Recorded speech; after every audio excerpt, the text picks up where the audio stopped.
அனைவருக்கும் வணக்கம். இன்றைக்கு ஒரு கதையின் வாயிலாக அத்வைத சித்தாந்தத்தை புரிந்து கொள்ளும் முயற்சியை மேற்கொள்ளப் போகின்றோம். முதலில் கதையை சொல்லிவிட்டு பின்பு அதிலிருந்து நாம் என்ன புரிந்து கொள்ளலாம் என்பதை காணலாம். கதை என்ன சொல்கிறது என்றால், ஒருவன் ஓடோடி செல்லுகின்றான். ஒருவனை ஒரு கும்பலை பார்த்து, ஐயா என்னை காப்பாற்றுங்கள் காப்பாற்றுங்கள் என்று கதறுகின்றான். அவர்கள் என்னடா பிரச்சனைன்னு கேட்டா, ஒருவன் என்னை துரத்தி கொண்டே வருகின்றான் என்று சொல்ல, யார் என்று காட்டச் சொல்ல, அவன் தன் நிழலை காட்ட, நிழலை கண்டு அவன் வேறொருவனாக அதை நினைத்து கொண்டு அவன் பயந்து கொண்டிருக்கிறான் என்று இவர்கள் அதை புரிந்து கொள்ள, இவனை விரட்டுவதற்கு நீ என்ன முயற்சிகளை செய்தாய் என்று இவர்கள் கேட்க, நான் எல்லா முயற்சிகளையும் செய்துவிட்டேன், ஓடி பார்த்து விட்டேன். ஒன்று அவன் முன்னால் செல்லுகின்றான், அல்லது எனக்கு பின்னால் வருகின்றான், அல்லது சைடில் வருகின்றான், ஆனால் வந்து கொண்டே இருக்கின்றான். அவனை என்னால் விரட்ட முடியவில்லை. அவனுக்காக அவன் நிழல் படுகின்ற அந்த இடத்தில் குழி தோண்டி புதைத்து விடலாம் என்று முயற்சித்தேன், முடியவில்லை. நான் எங்கு போனாலும் அவன் வந்து கொண்டே இருக்கின்றான் என்று சொல்ல, கவலைப்படாதே என்று அவனை டோட்டலாக படுக்க வைத்துவிட்டு, இப்போது அவன் எங்கே என்று கேட்க, நிழலை காணவில்லை என்று அவன் உணர்கின்றான்.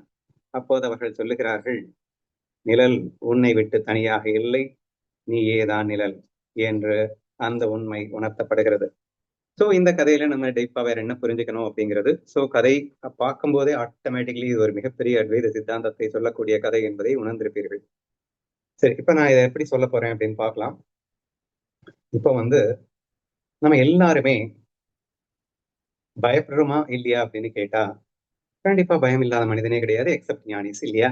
ஸோ ஞானிகள் தவிர அத்தனை பேருமே நாம் பயந்து பயந்து செத்து வாழ்ந்து கொண்டிருக்கின்றோம் இந்த உலகத்திலே என்று சொல்ல வேண்டியது இருக்கிறது.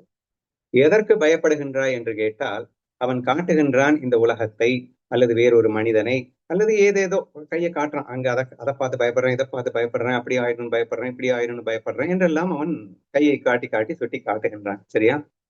பட் இவன் காட்டுகின்றது என்பது அவனது நிழலே என்று கதை சொல்லுகின்றது. அதை எப்படியா புரிஞ்சுக்கிறது என்று நீங்கள் கேட்கலாம். நான் என்ன சொல்ல போறேன் அப்படின்னா, இந்த உடல் உலகங்கள் இவைகள் அப்படிங்கிறத நிழல் அப்படிங்கிறத விட, இப்ப நான் இருக்கேன் அப்படின்னு சொன்னா, நான் எப்படி இருக்கேன் அப்படின்னு நான் பார்க்க வேண்டியது இருக்கு. நான் எப்படி இருக்கேன்? எண்ணங்களோடு இருக்கின்றேனா, எண்ணங்கள் இன்றி இருக்கின்றேனா அப்படின்னு நான் பாக்குறேன், சரியா? அப்போ எண்ணங்கள் இல்லாமல் இருக்கிறேன் எப்போ? ஆழ்ந்த உறக்கத்துல மட்டும். எண்ணங்களோடு இருக்கிறேன் எப்போ? விழிச்சதுக்கு அப்புறம். அப்போ இந்த உடல் உலகங்கள், நீ காட்டின பயமுறுத்தும் விஷயங்கள், இவைகள் அனைத்தும் எப்போது உனக்குள் இருக்கிறது? நீ விழிப்பில் எண்ணங்களோடு இருக்கும் போது இருக்கிறது.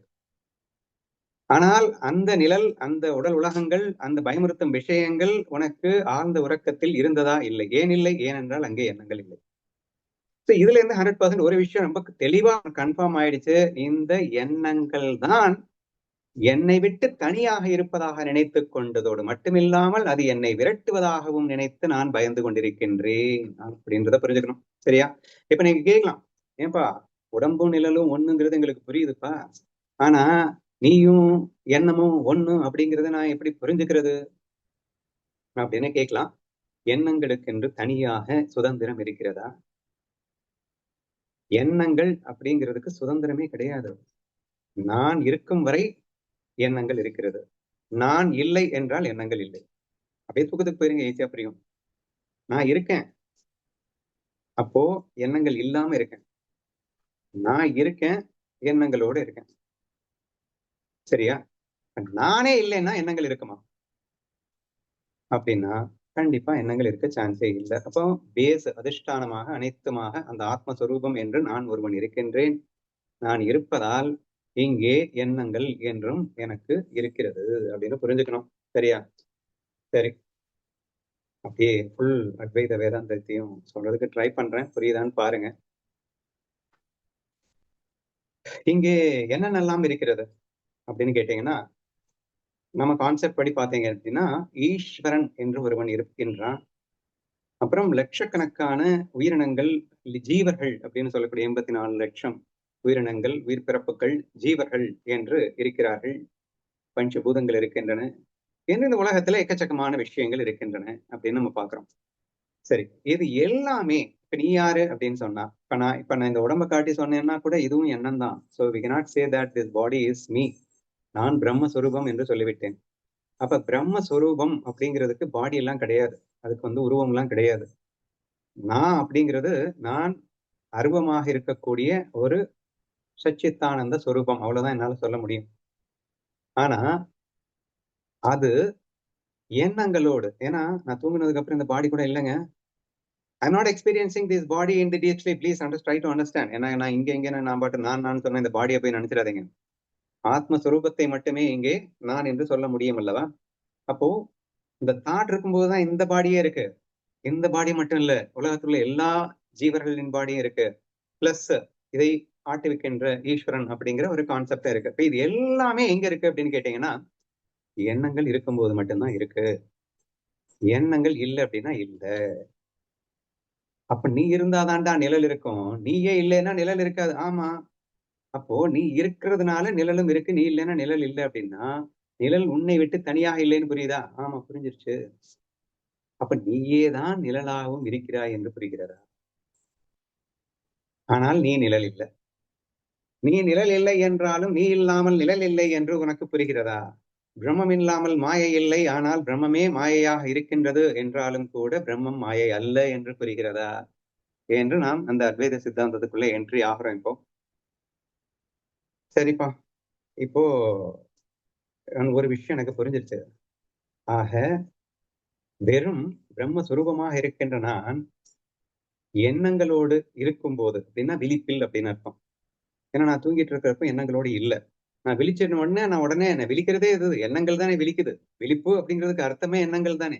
அப்போ எண்ணங்களோடு இருக்கும்போது நிழல் தெரிகிறது அப்படின்னா உடல் உலகங்கள் தெரிகின்றன. ஆனால் எண்ணங்களை விட்டு நான் இருக்கும்போது இந்த உடல் உலகங்கள் தெரியவில்லை. இது வரைக்கும் முதல்ல புரியணும். அப்ப இதுல இருந்து நான் ஒட்டுமொத்தமா என்ன சொல்ல வரேன் அப்படின்னா, பிரம்மஸ்வரூபமான நானே இங்கே ஒட்டுமொத்த உலகங்களாக விரிந்திருக்கின்றேன். ஈஸ்வரன் என்ற கான்செப்டாகவும் நானே இருக்கின்றேன். இங்கே என்னை தவிர எதுவுமே இல்லை அப்படின்னு அர்த்தம். உடனே நீங்க கேட்கலாம், எதுக்கு இப்ப நீ எண்ணங்களை வச்சுக்கிட்டு எண்ணங்கள் இல்லாம இருக்க வேண்டியதானே என்று கேட்கலாம். இந்த கேள்விக்கு அத்வைதத்துல பெருசா வந்து எக்ஸ்பிளனேஷன் கிடையாது. எனது சொரூபத்திற்கு, அதாவது சிவம் சக்தி அப்படிங்கிறது தான் பிரம்மஸ்வரூபத்துக்கு கொடுக்கக்கூடிய இன்னொரு பேரு. சிவம் இருந்தா சக்தியும் சேர்ந்தேதான் இருக்கும். சக்தி அப்கோர்ஸ் தூங்குற போது வெளிப்படாம இருக்கும். அது சக்தி வெளிப்படும் நிலையிலும் இருக்கும். சிவமும் சக்தியாக இருக்கின்ற என்னை ஏன் சக்தியோடு இருக்கின்றாய், ஏன் வெளிப்படுகிறாய் என்றெல்லாம் கேள்வி கேட்க முடியாது. இப்ப வெளிப்பட்டு வந்திருக்கிறதே அந்த பிரம்மம் தான். பிரம்மம் பிரம்மத்துக்கிட்டே கேள்வி கேட்கவா ஏன் வெளிப்பட்டேன், இப்ப என்னையே நான் கேள்வி கேட்டவா ஏன் வெளிப்பட்டேன் என்றெல்லாம் நாம் அனலைஸ் பண்ண தேவையில்லை. இப்போ எனக்கு இந்த பயம் போகணும். பாவம் அந்த பயந்துட்டு இருக்கான்ல, அந்த பின்னாடி ஐயோ விரட்டிட்டு ஓடி வருது அப்படின்னு பயந்துட்டு இருக்கான். அந்த பயத்தை போகணும். That is the very very important task here அப்படின்றத நம்ம புரிஞ்சுக்கோம். இப்ப இதை புரிஞ்சுக்கிறதுக்கு என்ன பண்ணணும் அப்படின்னா, நமக்கு இப்போ நான் சொல்லிட்டேன், தத்துவமா சொல்றது பெரிய விஷயம் இல்லை. பட் பிராக்டிக்கலா பார்க்கணும்ல. பிராக்டிக்கலா பார்க்கும்போது ஏங்க எண்ணங்கள் தான் உலகமா இருக்கு அப்படின்றதெல்லாம் என்னால புரிஞ்சுக்க முடியல. அது எனக்கு கற்பனை உலகம்னு ஒண்ணு இருந்தது. அதுல எனக்கு புரியுது. நான் கற்பனை பண்ணும்போது எனக்கு எண்ணம் உருவாச்சு, அந்த எண்ணத்திலிருந்து ஒரு உலகம் உருவாச்சு அப்படிங்கறத என்னால புரிஞ்சுக்க முடியுது. ஆனா இந்த உலகம் அப்படிங்கிறது என் எண்ணம் மட்டும் கிடையாது. நீங்க எல்லாம் இருக்கீங்க. இதெல்லாம் வந்து நீங்க இருக்கிறத வந்து நான் எப்படி சொல்ல முடியும்? எனக்குன்னு தனியா ஒரு கற்பனை உலகத்துக்கு போனேன்னா அங்க மட்டும் எண்ணமே உலகமா இருக்கிறதுன்னு சொன்னா வேணா ஏத்துப்பேன். அதை விட்டுட்டு இங்க இருக்கக்கூடிய இந்த உலகத்தை நான் ஏற்றுக்கொள்ள முடியாது என்று நீங்கள் வாதிடலாம். இந்த வாதத்திற்கு விளக்கம் என்ன அப்படின்னு கேட்டீங்கன்னா, உன்னுடைய எண்ணத்தின் மகிமை அது அப்படின்னு தான் நான் சொல்லுவேன். ஸோ கற்பனை வேர்ல்டுல உன்னுடைய உலகம் அப்படிங்கிறதுல there is no concept of ஈஸ்வரா and there is no concept of independent Jeeva. Independent Jeeva அப்படின்னா என்ன அப்படின்னா, ஒரு ஜீவனுக்கும் இன்னொரு ஜீவனுக்கும் தனித்தனி சுதந்திரம்லாம் கிடையாது. உங்க கற்பனை உலகத்துல ப்ளீஸ் புரிஞ்சுக்கோங்க, உங்க கற்பனை உலகத்துல எல்லா ஜீவர்களும் நீதான். அவன் என்ன நினைப்பான்னு உனக்கு தெரியும், இவன் என்ன நினைப்பான்னு உனக்கு தெரியும், அவன் என்ன நினைப்பான்னு உனக்கு தெரியும். எல்லாமே உனக்கு தெரியும்.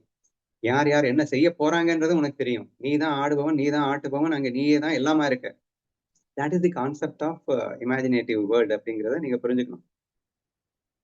அதனால நீங்க சொல்றீங்க, நான் இந்த உலகம் வந்து என் எண்ணத்தால் உருவானதல்ல அப்படின்னு சொல்லிட்டேன். நான் இப்ப புரிஞ்சுக்க வேண்டியது என்னன்னா, ஈவன் தோ உன்னுடைய கற்பனை வேர்ல்ட்ல அந்த மாரி நீ தாட்ஸ ப்ரொடியூஸ் பண்றதுனால உனக்கு அப்படி இருக்கு. ஆனா ரியல் வேர்ல்டுல நீ ப்ரொடியூஸ் பண்ண தாட்ஸ் அப்படி இல்ல. அதனால உனக்கு டிஃபரெண்ட்டா தெரியுது. அப்படிங்கிறதுக்காக இது உன் எண்ணம் இல்லன்னு சொல்ல முடியாது. சோ இததான் நான் கொஞ்சம் புரிய வைக்க ட்ரை பண்றேன். இது ஏன்னு கேட்டீங்கன்னா, அந்த கதைய கூட சொல்லலாம். ரொம்ப இன்ட்ரஸ்டிங்கா இருக்கும். இன்னைக்கு காலையில இந்த ஏன் வந்து நான் கற்பனை வேர்ல்டு மாதிரி இந்த நிஜ உலகத்த சிருஷ்டி பண்ணல. பிரம்மமாகிய நான், இந்த ஜீவ கல்பனை போன்று இல்லாமல், ஏன் இந்த டிஃபரெண்டாக சிருஷ்டி செய்திருக்கின்றேன் என்பதற்கு ஒரு நல்ல உதாரணம் கிடைத்தது. காலையில சம்ருத் வந்துட்டு என் கூட செஸ் விளையாட வாருங்கள் என்று கூப்பிட்டான். ஆ நான் என்ன சொல்லிட்டேன் அப்படின்னா, நீ அவன் எடுத்து முன்னாடி விரிச்சுட்டு வச்சுட்டான். எல்லாத்தையும் வச்சுட்டு காயின் எல்லாம் அடிக்க ஆரம்பிச்சுட்டான். நான் வந்து என்ட்ட சம்மதத்தெல்லாம் எதிர்பார்க்கல. வந்து விளையாடித்தான் ஆகணும் அப்படின்னு ஆரம்பிச்சுட்டான். அப்ப நான் அவன்ட்டருந்து தப்பிக்கிறதுக்காக என்ன சொல்லிட்டேன் அப்படின்னா, "ஒண்ணும் பிரச்சனை இல்ல. அந்த பிளாக் சம்ருத், ஒயிட் சம்ருத் என்று 2 சம்ருத்கள் இருப்பதாக பாவனை செய். ஒயிட் சம்ருத் ஒயிட் காயின்களை நகர்த்தட்டும். பிளாக் சம்ருத் பிளாக் காயின்களை நகர்த்தட்டும். இப்போது அந்த விளையாட்டில் எந்த சம்ருத் வெற்றி பெறுகிறான் என்பதை நான் காண ஆசைப்படுகிறேன். நீ விளையாட்டை தொடர்" என்று சொல்லிவிட்டு நான் பாட்டுக்கு ராஜாட்ட பேச ஆரம்பிச்சுட்டேன். அவன் அந்த கேம மும்மரமா ஆடினான். மும்மரமா ஆடி முடிச்சுட்டு, பிளாக் காயின் வெற்றி பெற்று விட்டது. பிளாக் சம்ருத் வெற்றி பெற்று விட்டது என்று ஒரு விஷயத்தை சொன்னான். சொன்ன உடனே நான் சொன்னேன், இதுவரைக்கும் நீ வேற யாரையோ கிட்ட நீ விளையாடி இருக்க. இன்னைக்கு உன்கிட்டயே நீ விளையாடி இருக்க. இப்ப நீ வேற யார்கிட்டயோ விளையாடும்போது இருந்ததற்கும், உன்னோடு நீ விளையாடியதற்கும் உள்ள டிஃபரன்ஸ எனக்கு எக்ஸ்பிளைன் பண்ணு அப்படின்னு சொன்னேன். உடனே அவன் எக்ஸ்பிளைன் பண்றான். இதுக்கு முன்னாடி மத்தவங்க கிட்ட விளையாடும்போது நான் நெறைய தப்பு பண்ணுவேன். அதனால நான் நெறைய தடவ தோத்தும் போயிடுவேன். ஆனா இப்ப நான் விளையாடும்போது எனக்கு ரொம்ப தெளிவோடு நான் விளையாடினேன். பதட்டம் இல்லாம, டென்ஷன் இல்லாம விளையாடினேன். இறுதியில் அந்த பிளாக் சம்ருத் வெற்றி பெற்றான் என்பதையும் அனுபவித்தேன். இப்ப எது ரொம்ப சந்தோஷமா இருந்தது? கண்டிப்பாக இதுதான் மிகவும் மகிழ்ச்சியாக இருக்கிறது. அது வந்து எனக்கு கஷ்டமா தான் இருக்கு. என்று சொல்லிவிட்டான். சரியா? அப்ப அவனுக்கு ஒரு சின்ன உதாரணம் குடுத்தேன். நம்ம ஜெனரலா friendly game, bet game example மாரி ஒரு உதாரணத்த குடுத்து, "டேய் இப்ப புரியுதா? நீ வந்து நான் தான் ஜெயிக்கணும்ன்ற வெறியோடு விளையாடும்போது, அடுத்தவர்களை அடுத்தவர்கள் மேல் உனக்கு அன்பு என்பது இல்லாமல் போய்விட்டது. நீ ஒரு வெறுப்போடு விளையாடுகின்றாய். அதன் விளைவு உங்களுக்கு துக்கம் வந்தது. ஆனா இங்க பிளாக் சம்ருத்தும் நீதான், ஒயிட் சம்ருத்தும் நீதான் அப்படிங்கிற காரணத்தினால, இங்க வந்து பியூர் லவ்வோட விளையாடிய காரணத்தினால் உனக்கு சுகம் வந்தது." என்று நான் சொன்னேன். உடனே, "நான் மீண்டும் ஆடவா?" என்று கேட்டான். கண்டிப்பா ஆட வேண்டும் என்று நான் சொல்லி, மீண்டும் ஆட சொல்லிவிட்டேன். மீண்டும் எல்லாம் காயையும் அடுக்கிட்டு மீண்டும் ஆட ஆரம்பிக்கின்றான். ஆ எனக்கு இந்த 2ண்ட் கேமுக்கு முடிஞ்சதுக்கு அப்புறம், "once again I need your experience. So start the game" அப்படின்னு சொல்லிட்டேன். மறுபடியும் ஒரு 5, 10 மினிட்ஸ் கழிச்சு, மறுபடியும் பிளாக் காயின் வின் ஆயிடுச்சு. "சரி இப்போ எனக்கு உன்னுடைய எக்ஸ்பீரியன்ஸ நீ ஷேர் பண்ணு" அப்படின்னேன். "ஒரு 2 மினிட்ஸ் டைம் குடுங்க. நான் யோசிச்சு சொல்றேன்" அப்படின்னு சொல்லிட்டு 2 நிமிஷம் கழிச்சு வந்தான்.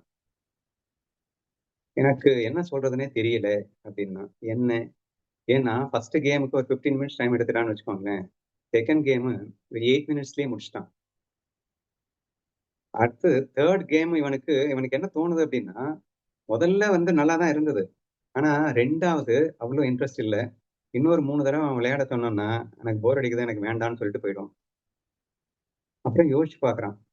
ஆப்போசிட் டீம் கூட விளையாடும்போது எப்படி இருந்தது? இப்ப விளையாடும்போது எப்படி இருக்கிறதுன்னு கேட்கிறாரு. ஆனா, இப்ப விளையாண்ட கேம்ல அடுத்தடுத்து என்ன காய் எங்க போகுதுன்னு எனக்கு எல்லாமே தெரிஞ்சு போயிடுது. எல்லாமே தெரிஞ்சு விளையாடுற கேமு நல்லாத்தான் இருக்கு. ஆனா, அந்த கேம்ல அடுத்து என்ன காய் எப்படி அவங்க நகர்த்துவாங்கன்னு எனக்கு தெரியாது. அப்ப தெரியாம இருக்கும்போது, அந்த காய் நகர்த்தும்போது அதுதானே நல்லா இருக்கு என்று அவனுக்கு தோன்றுகிறது. சொல்லிட்டு, எதுடா கிக்கா இருக்குன்னா, ஆ ஆப்போனன்ட் டீம்ட்ட ஆடுறது தான் கிக்கா இருக்கும்னு தோணுது. நல்லா யோசிச்சு சொல்றா. இல்ல இதுதான் கிக்குங்கிறான். கொஞ்ச நேரம் கழிச்சு அதுதான் கிக்குங்கிறான். அதுக்கப்புறம் இதுதான் கிக்குங்கிறான். டோட்டலி கன்ஃப்யூஸ் ஆயிட்டான் பையன். சரியா? அந்த கன்ஃப்யூஷனுக்கு ரீசன் என்ன அப்படிங்கிறத நான் உங்கள்கிட்ட சொல்றேன். புரியுதான்னு பாருங்க. யூ சி ஏன் வந்து கற்பனை வேர்ல்டு மாதிரி இல்லாம இந்த பிரம்மமாகிய நாம் இந்த வேர்ல்டை வந்து கொஞ்சம் டிஃப்ரெண்டா சிருஷ்டி பண்ணியிருக்கோம் அப்படின்னு உங்களுக்கு புரியணும்ல அப்படிங்கிறதுக்காக இதை சொல்றேன். கற்பனை வேர்ல்டு மாதிரி சிருஷ்டி பண்றதுல அங்க ஒரு சுரத்தே இருக்காது. லவ் இருக்குதான், பட் லவ் இருந்து என்ன பிரயோஜனம்? எல்லாருமே எல்லாருக்கும் தெரிஞ்சு போயிடுச்சுன்னா அங்க எப்படிங்க கேம் கண்டினியூ பண்றது? அந்த கேம் எப்படி நடக்கும்? அவர் 2வது கேம்லயே போர் அடிச்சிருச்சு, 3வது கேம் ஆடுறதுக்கே தயாரா இல்லை. தன்னோடு தான் விளையாடுகின்ற விளையாட்டு. ஏன்னா எல்லாருக்குமே எல்லாமே தெரிஞ்சு போயிடுச்சு அப்படின்னா அது என்னது கேம்? அது கேமாவே இருக்காது என்ற அடிப்படை தத்துவத்தை புரிந்து கொள்ள வேண்டும். இப்ப லவ் இருக்கு, பட் அன்பார்ச்சுனேட்லி அது பிரயோஜனம் இல்லாம இருக்கு அப்படிங்கிற மாதிரி இருக்கு. ஆனா இங்க வந்து ஆப்பனன்ட் டீம் அண்ட் இவனும் விளையாடும் போது த்ரில் இருக்கு, சேலஞ்ச் இருக்கு, கிக் இருக்கு, எல்லாமே இருக்கு. கூடவே ஈகோவும் சேர்ந்து இருக்கு. சரியா? அப்போ ஆப்பனன்ட் டீமை வந்து வேறையா நினைச்சதுனால ஈகோ இன்டியூஸ் ஆயிடுது. அவனை ஜெயிச்சே ஆக வேண்டும் என்று வெறி வருகிறது. இந்த ஈகோ டாமினேஷன் இருக்கிறதுனால அவனுக்கு அவன் என்ன திங்க் பண்றான்னு அவனுக்கு தெரியாதுதான். ஆனா அது த்ரில்லு தான், அது சேலஞ்சு தான். ஆனா அதை ரசிக்க முடியுதானா? ரசிக்க முடியுது. ஆனா இந்த கேம்ல எல்லாமே தெரிஞ்சிட்டதுனால அங்க த்ரில் இல்ல, சேலஞ்ச் இல்ல, ஒரு மண் இல்ல, லவ் மட்டும் இருக்கு. ஆனா இந்த கேம்ல த்ரில் இருக்கு, சேலஞ்ச் இருக்கு, என்ன நடக்கும்னு தெரியாதுன்றது ஒரு அற்புதம் எல்லாமே இருக்கு. ஆனா ரசிக்க முடியல. ஏன் ரசிக்க முடியலன்னா ஈகோ இருக்கு. ஆனா நம்ம வந்து ஈகோவோட வர்றதுக்காக விளையாடலைங்க. சோ நம்ம எல்லாமே அதிஷ்டானத்தில் ஒன்று என்ற புரிதலோடு, ஆனால் ரோல்ல நீ வேற நான் வேற என்ற புரிதலோடு விளையாடுவதற்காக வந்திருக்கோம். அப்படின்னா என்ன அர்த்தம்? உனக்கு என்ன தெரியுங்கிறது எனக்கு தெரியக்கூடாது, எனக்கு என்ன தெரியுங்கிறது உனக்கு தெரியக்கூடாது. உனக்கு தெரிஞ்சதெல்லாம் எனக்கு தெரியும், எனக்கு தெரிஞ்சதெல்லாம் உனக்கு தெரியும்னு ஆயிடுச்சு அப்படின்னு சொன்னா அதுக்கு எதுக்கு கேமே நடக்கணும்? அப்போ இந்த உலக பிரம்ம இந்த உலகம், அதாவது நம்ம இப்ப வாழுகின்ற உலகம் என்பது பிரம்மத்தின் கற்பனை என்றாலும் அந்த கற்பனை என்பது எந்த விதமாக அமைந்திருக்கிறது என்றால் ஒரு ஜீவனுக்கு தெரிந்தது இன்னொரு ஜீவனுக்கு தெரியக்கூடாது என்றும் அந்த ஜீவனுக்கு தெரிந்தது எனக்கு தெரியக்கூடாதும் என்றும் ஒரு ஃப்ரேம் ஒர்க்கோடவே வந்திருக்கு என்று புரிந்து கொள்ள வேண்டும். சரியா? 2வது ஈஸ்வரா என்ற கான்செப்டோடையும் வருது. அப்போ முதல்ல நம்ம என்ன சொன்னோம்? ஈஸ்வரனாக நான் எனது கற்பனையில் உருமாறிக் கொள்ளுகின்றேன். ஏன்னா ஜீவர்களுக்கு தனித்தனி சுதந்திரத்தை கொடுக்க போகின்றேன் என்பதால்.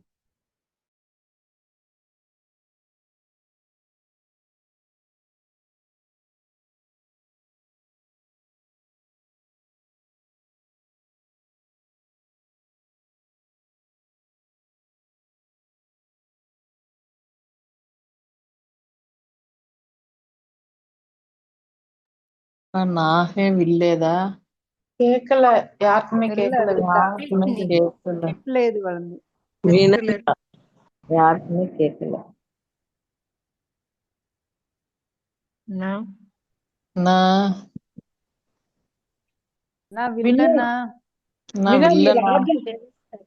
ராஜன் நம்பர் இருந்தா போன் பண்ணி சொல்லிரு.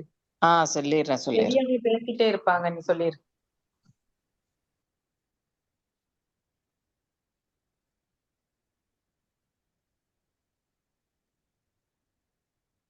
கட்டாயிட்டாங்க, வந்துருவாங்கல்லப்பா. போன்மா சரி, வேண்டாம், வெயிட் பண்ணலாம்.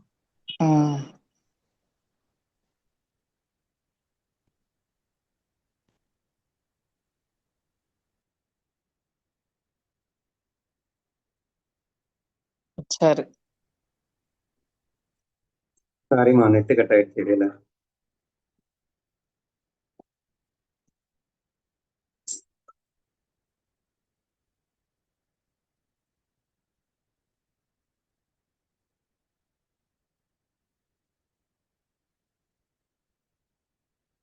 என்னடா சொல்லிட்டு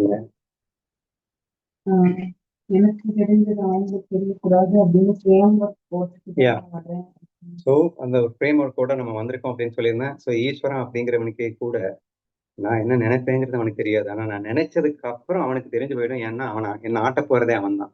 ஸோ என் இஷ்டத்துக்கு நான் திங்க் பண்ண முடிஞ்சா கூட என்ன டிரைவ் பண்ற கண்ட்ரோலர் மட்டும் நம்ம ஈஸ்வரான்னு ஒரு கான்செப்டை நம்ம வச்சு கொண்டு வந்திருக்கோம். இங்கே எகெயின் வந்து யார் என்ன திங்க் பண்ணாலும் எல்லாவனும் திங்க் பண்றது எல்லாத்தையுமே திங்க் பண்ண மட்டும்தான் முடியும். அவங்களை டிரைவ் பண்றதுன்றது ஈஸ்வரான்ற கான்செப்டோட நம்ம வச்சிருக்கோம். லா ஆஃப் கர்மான்ற கான்செப்டோட வச்சிருக்கோம்.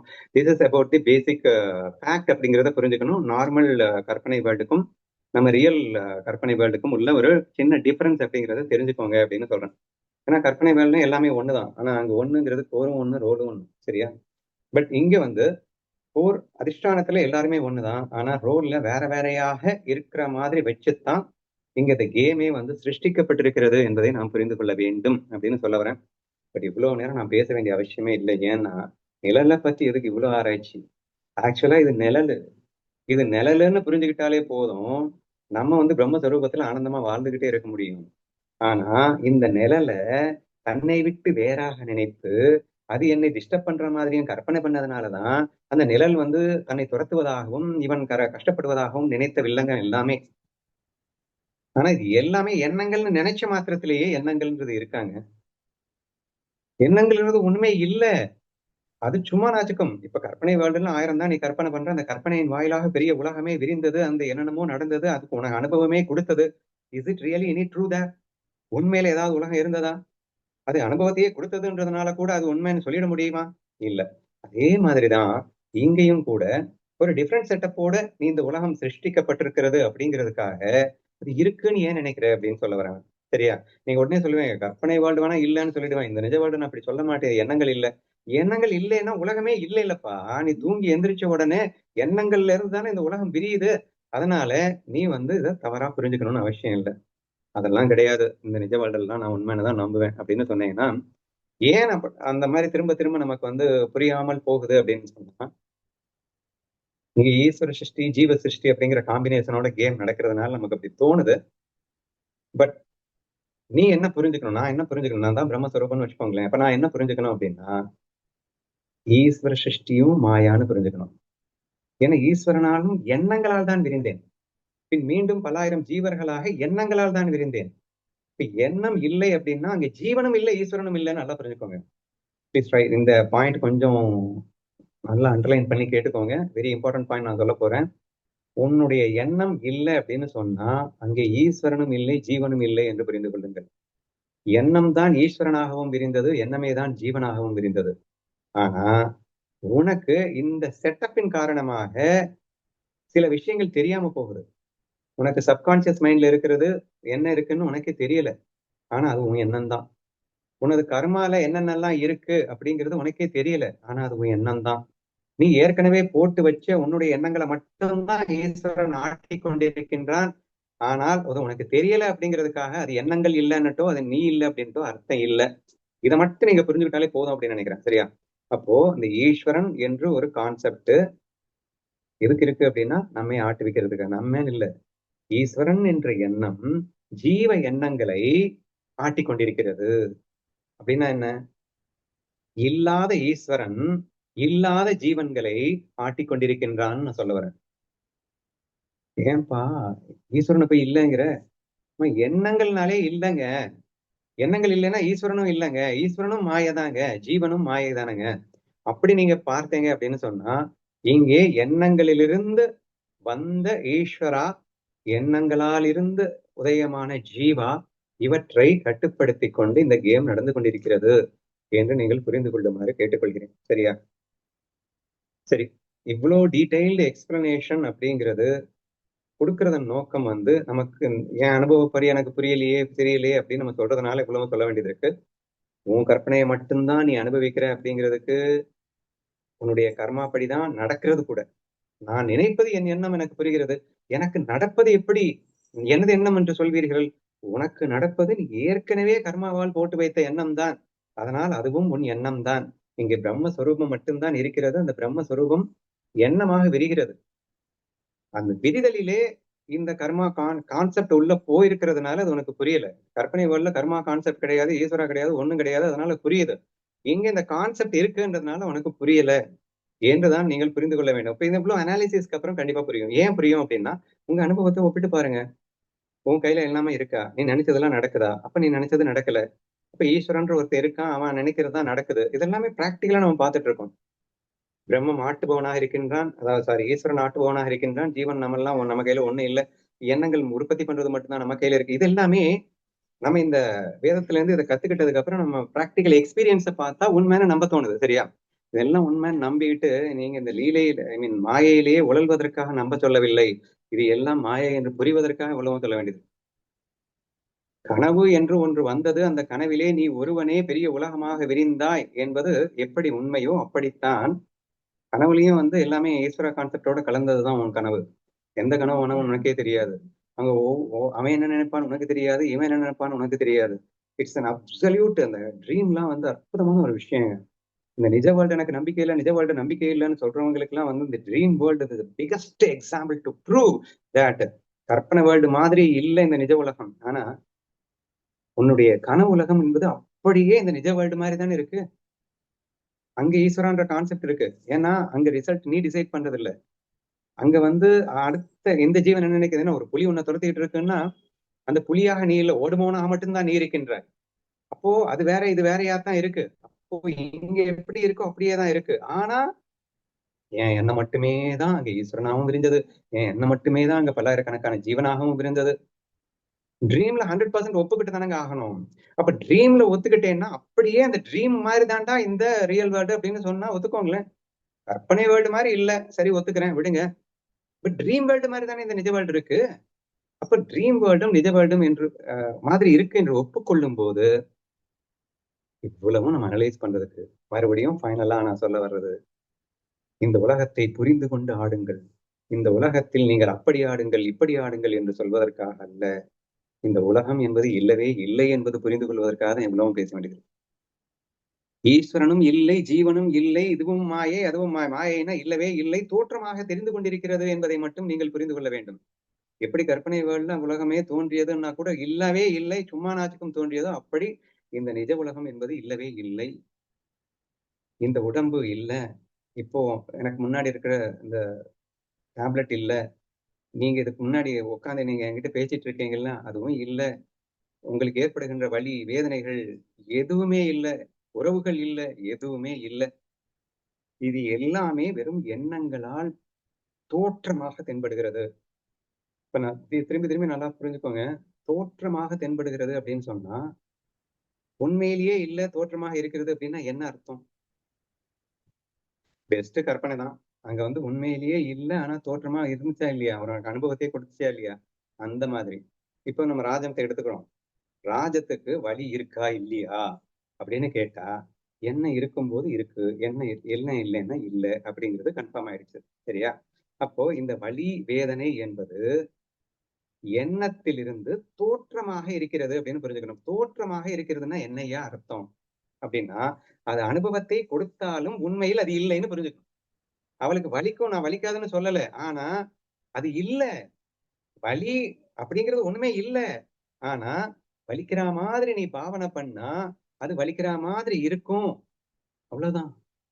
அப்ப அவளுடைய கர்மாப்படி ஒரு வேதனை போன்று ஒன்று வருகிறது. இப்போ அவன் அந்த கான்சியஸ் மைண்ட வச்சுக்கிட்டு அது வேதனை அப்படின்னு எடுத்துக்கிட்டு அவன் வந்து அவன் அனுபவிக்கிறான். அப்ப சப்கான்சியஸ்ல இருந்து வந்த அந்த வேதனையும் பொய், இப்ப கான்சியஸ்ல இருந்து அதை அதை வந்து இறைவனின் பிரசாதமாக எடுத்துக்கொள்கிறேன் அப்படின்னு அனுபவிச்சாலும் பொய். ஐயோ இப்படி இறைவன் கொடுமைப்படுத்துறானே, என்ன வேதனைப்படுத்துறானேன்னு கான்சியஸ்ல அனுபவிச்சாலும் பொய். ஏன்னா அந்த வேதனை என்பதும் எண்ணம் தான், இப்ப இறைவனின் பிரசாதம் என்று நினைப்பதும் எண்ணம் தான், இறைவன் எல்லாம் மனுஷனாய் இப்படி வேதனைப்படுத்துகிறானே என்று நினைப்பதும் எண்ணம் தான். ஒட்டு மொத்தமாக வெறும் எண்ணம் உன்னை விரட்டி கொண்டு வருகிறது. அந்த நிழல் உன்னை விரட்டி கொண்டு வரும்போது அவன் எப்படி ஏமாந்து போனானோ அப்படி வெறும் உனது எண்ணம் உன்னை பயமுறுத்தி கொண்டிருக்கிறது, உன்னை கஷ்டப்படுத்தி கொண்டிருக்கின்றது. அது உனது எண்ணம் தானே ஐயா. அதை பார்த்து என்ன செய்யணும்? இப்ப என்ன செய்யணும்னா, அவ எப்படியாவது இந்த நிழலை வந்து குழி தோண்டி புதைச்சிடணும்னு நினைச்ச மாதிரி இந்த ராஜன் வந்து அந்த மருந்த தடவி இந்த மருந்த தடவி என்னத்தையாவது பண்ணி அதை எப்படியாவது குழி தோண்டி புதைச்சிடணும் அப்படின்னு ட்ரை பண்ணிட்டு இருக்கான். அது அவசியம் இல்லைங்க. அட இல்லைன்னு புரிஞ்சுக்கோப்பா. அது ஏன்டா நீ குழி தோண்டி புரட்டணும்னு ஆசைப்படுற? ஏன்னா இட் இஸ் வெரி டிஃபிகல்ட். எல்லா சாஸ்திரமும் தெளிவா சொல்லிருச்சு, நீ வந்து அந்த நிழல் அப்படிங்கிறது உண்மையிலே இல்லவே இல்லை. இன்ஃபேக்ட் அது என்னுடைய எண்ணங்கள் தான் அது என்று நீ புரிந்து கொண்டாலே போதும். அதுக்கு மேல நீ பண்ண வேண்டியதுக்கு ஒண்ணு இல்லை. சரியா? ரெண்டாவது என்ன? அப்ப நான் யாரு? நீ சச்சிதானந்த ஸ்வரூபம், அதுதான் சத்தியம். அப்ப இருப்பது, உனது இருப்பாக இருப்பது சச்சிதானந்த ஸ்வரூபம் என்பதில் மட்டும் உன் மனதை எப்போதும் 24 மணி நேரம் இரு. ஞானதேவ திரும்ப திரும்ப சொல்றது 24 hours ஆத்மஸ்வரூபத்திலே லைத்திரு. உன்னை யார் என்னக்குள்ள கொண்டு போயிட்டு நீ சிக்கிட்டு அழ சொன்னது? ஆனா என்ன இருக்கும், இருந்துட்டு போகட்டும், நீ உனக்கும் அதுக்கும் சம்மந்தமே இல்லையே என்று நீ புரிந்து கொள்ள முயற்சிக்க வேண்டும் என்பதுதான் நீங்க மேஜர் கான்செப்ட். அந்த எண்ணம் என்னை தொட முடியாது. அந்த ஆத்மாவை வெட்ட முடியாது, அழிக்க முடியாது, கத்தியால் அணைக்க முடியாது, குத்த முடியாதுன்னு 2வது அத்தியாயத்துல பயங்கரமா சொல்லியிருப்பாரு கண்ணன். சரியா? அப்போ இந்த வலி வேதனை அவளை ஏதாவது பண்ணிடுமா? வலி வேதனைங்கிறது என்னது? மாயா. இத இந்த அவள் நினைக்க முடியாது, வெட்ட முடியாது அப்படின்னா, அந்த எண்ணங்கள் வந்து ஆத்மாவை ஒண்ணும் பண்ண முடியாதுன்னு அர்த்தம். அப்ப இந்த வலி வேதனை வந்து அவள் ஆத்மாவை ஒண்ணும் பண்ண முடியாதுன்னு அர்த்தம். இங்கேயும் கூட அவ ஃபர்ஸ்ட் ஆஃப் ஆல் அந்த உடலையே வந்து எண்ணமாகத்தான் பார்க்கணும். அத்தனையும் வெறும் எண்ணங்களின் சொரூபமாக இருக்கிறது. அவளோ அத்தனையும் பேக்கில் இருந்து கொண்டு சாட்சியாக அவள் அனுபவித்துக் கொண்டிருப்பதாக இதை பார்த்தால், இங்கே வந்து இந்த நிழல் வந்து துரத்துதுன்ற பயம் இல்ல அப்படிங்கிறேன். வேதங்கள் என்ன சொல்லுது அப்படின்னு சொன்னா, நீ ஜீவன் முக்தனே ஆனால் கூட பிராப்த கர்மம் இருக்கும் மட்டும் எண்ணங்கள் உனக்கு அனுபவத்தை கொடுத்து கொண்டுதான் இருக்கும் அப்படின்னு சொல்லுது. நீ விதேக முக்தி அடைந்ததுக்கு அப்புறம் அதுக்கப்புறம் இந்த உலகமும் தெரியாது, ஒண்ணும் தெரியாது, ஒரு மண்ணாங்கட்டி இருக்காது. That is different. ஆனா நீ இந்த உண்மையை உணர்ந்த பிறகும் கூட, நான் எண்ணம் அல்ல, நான் எண்ணத்தை கடந்த சச்சிதானந்த சொரூபம் என்று உணர்ந்த பிறகும் கூட, நீ ஏற்கனவே போட்டு வச்சிருந்த கர்ம வினையின் காரணமாக பிராப்த கர்மம் என்பதன் வாயிலாக உனது சப்கான்சியஸ் தாட்ஸ் என்பது வரத்தான் செய்யும். அப்படின்னா என்ன? உலகம் தெரியத்தான் செய்யும், இந்த உலக அனுபவம் ஏற்படத்தான் செய்யும். ஆனால் அவை அனைத்தும் வெறும் மாயா என்று புரிந்து கொள்ளேன், அதன் வெறும் நிழல் என்று புரிந்து கொள்ளேன். அது ஒண்ணுமே பண்ண முடியாதுன்னு புரிஞ்சுக்க வேண்டியதானே. இப்ப ஏன் இவ்வளவும் எனக்கு புரிஞ்சதுக்கு அப்புறமும் கூட நான் சிக்கிக் கொள்கிறேன் அப்படின்னு அடிக்கடி அவ கொஸ்டினை கேட்கிறா. ஏன் அப்படின்னா, still she is believing she is her body. அவள் தான் இந்த உடலே என்ற அந்த எண்ணம் பாவம் அவளுக்குள் இன்னும் ஆழமாக ஊறிப்போய் கொண்டிருக்கிறது. தான் உடல் அல்ல என்ற அந்த பாவம் பலப்படும் போது அந்த ஆத்மஸ்வரூபமே நான் என்ற பாவம் ஸ்ட்ரென்த் ஆகும். சரியா? அப்ப அது புரிஞ்சிருச்சு, தான் ஆத்மஸ்வரூபமே இந்த உடல் நான் அல்லன்னு புரிஞ்சிருச்சு. ஆனாலும் அவளுடைய பாவம் எங்க இருக்கு அப்படின்னு சொன்னா, இந்த உடலையே தான் என்று நினைக்கின்ற பாவம் அவளுக்குள் இருக்கின்ற வரைக்கும் அவள் மீண்டும் மீண்டும் இந்த எண்ணங்களை ஏன்னா உடம்புங்கிறது எண்ணம், உடம்புங்கிற எண்ணத்தை உண்மை நம்பிட்டான்னா அப்புறம் எல்லாத்தையும் அவன் நம்பித்தானே அவன். அந்த உடம்புக்கு வர்ற இந்த வேதனை அப்படிங்கிறது எண்ணமா இருந்தா கூட உடம்பே உண்மை நம்பிட்டான், அந்த வேதனையும் உண்மையை தான் நம்புவா என்பது மாதிரி இருக்கின்றது என்பதை புரிந்து கொள்ள வேண்டும். ஆதலால் உடலும் உண்மை அல்ல, வலி வேதனைகளும் உண்மை அல்ல. ஏன் இன்ஃபேக்ட் இந்த ஈஸ்வரனே உண்மை இல்லைன்னு சொல்லிட்டோம். இங்கே அன்புங்கிறது நமக்கு சொரூபமாகவே இருக்கு. அப்போ இங்கே நடக்கின்ற இந்த உறவுகள் எல்லாமே வெறும் தோற்றமாக இருக்கின்றது. அது எதுவுமே இங்கே இல்லை, நானும் அனந்த சுரூபமாக இருந்து கொண்டிருக்கிறேன் என்று உணர்வதே பாரமாத்திக சத்தியம் என்பதை புரிந்து கொள்ளுங்கள். எண்ணங்கள் அற்ற நிலையில் உனது சொரூபம் நிகழ்ந்து கொண்டிருக்கின்றது. உனது இறுதி லட்சியம் நிழலோடு வாழ்வது அல்ல, ஆனால் நிழல் உன்னை பாதிக்காது என்று புரிந்து கொண்ட மாத்திரத்தில் நீ அந்த ஒளியாகவே மாறிவிடுவாய். அதுக்கப்புறம் நிழலும் இருக்காது, இந்த உடல் உலகங்களே இல்லாம போயிடும். அதுக்கு பேர் தான் முக்தி நிலை அப்படின்னு சொல்றது. சரியா? அப்போ அல்டிமேட்லி ஃபைனலா கன்க்ளூட் பண்ணி முடிக்கிறேன். சோ இந்த நிழல் தொடர்கிறதே, நான் எப்படி இதிலிருந்து தப்பிப்பது அப்படின்னு கேட்டீங்கன்னா, எண்ணங்களை நிறுத்தினால் கூட, கான்சியஸ் மைண்ட்ல எண்ணங்களை ஸ்டாப் பண்ணினால் கூட உலக அனுபவம் ஏற்படும். ஆனாலும் அது உன் எண்ணங்களே என்று புரிந்து கொள்வது. புரிந்து கொள்ளும் போது அந்த நிழல் உன்னை ஒன்றும் செய்யாது என்று உணர வேண்டும். அவனை படுத்து காட்டி இப்ப நிழல் காணாம போயிடுச்சு பாத்தியா என்று டீப் ஸ்லீப்பில் இப்போ ஒன்றுமே இல்லை பாத்தியா என்று நாம் உணர்த்தலாம்.